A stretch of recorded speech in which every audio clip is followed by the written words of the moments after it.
More often than not, wolves play the villain in pop culture. Whether the big bad wolf is ready to blow a little piggy's house down or gobble up Red Riding Hood's grandma, it seems they're always on the wrong side of our fairy tales. It might be tough to shake images of a snarling mouth packed with sharp teeth, but one park in Colorado is working overtime to change that image. At the Colorado Wolf and Wildlife Center, wolves aren't the bad guys. In fact, they're friends.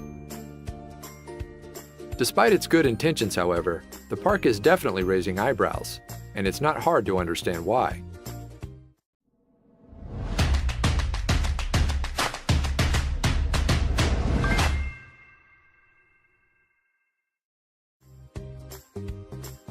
If you're familiar with fairy tales, chances are you know the big bad wolf.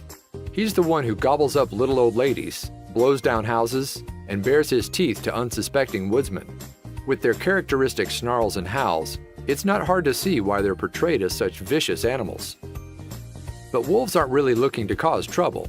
Even though they're not domesticated, they can be gentle creatures. More importantly, they offer huge benefits to ecosystems by controlling deer populations. Still have doubts? One park in Colorado is hoping to prove all of that. The Colorado Wolf and Wildlife Center is located in Divide, Colorado, and it's about a 2-hour drive south of Denver. The park's mission is simple: educate the public on wolves and foxes while giving both animals a safe habitat.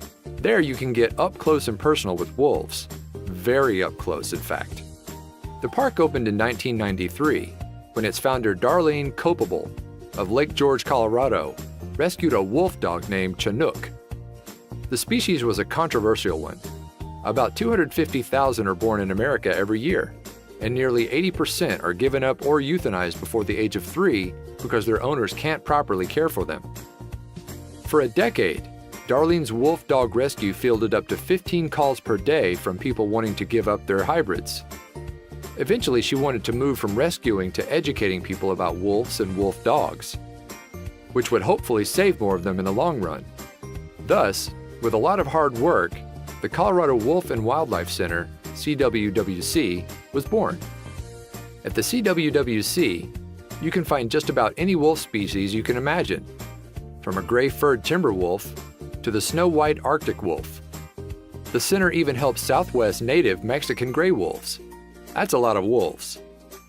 You can do more than just learn about the wolves at the CWWC. You can experience the wolves. Yep, with the meet and greet opportunity, you get to pet the wolves, nuzzle the wolves, or even get on all fours and howl along with them. At certain points of the day, visitors can actually get involved in the wolves' meal times and pass a little chow their way. No grandmas or greased up pigs with penchants for construction on the menu here. Just regular old meat. Just when you thought you were facing wolf overload, the CWWC throws you a curveball by adding some different animals into the fray: foxes and coyotes. If it's vaguely dog-like and something you'd be a little startled to see in your backyard, chances are the park's got it. Where do the wolves at the CWWC come from? A number of different facilities, actually. Some of them are rescues, while others come from zoos and sanctuaries.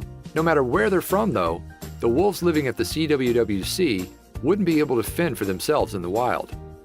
According to the CWWC, they use people's curiosities about wolves to educate. The park wanted to clear up misconceptions about wolves and prove they're not dangerous villains that need to be driven from their homes in the local woodlands. For instance, wolves are great equalizers of ecosystems.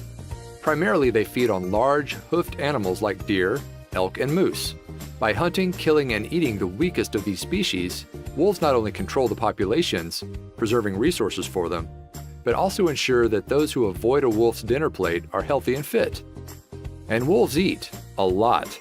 Depending on the wolf and his or her situation, wolves can eat between 2 and 20 pounds of meat per day out in the wild.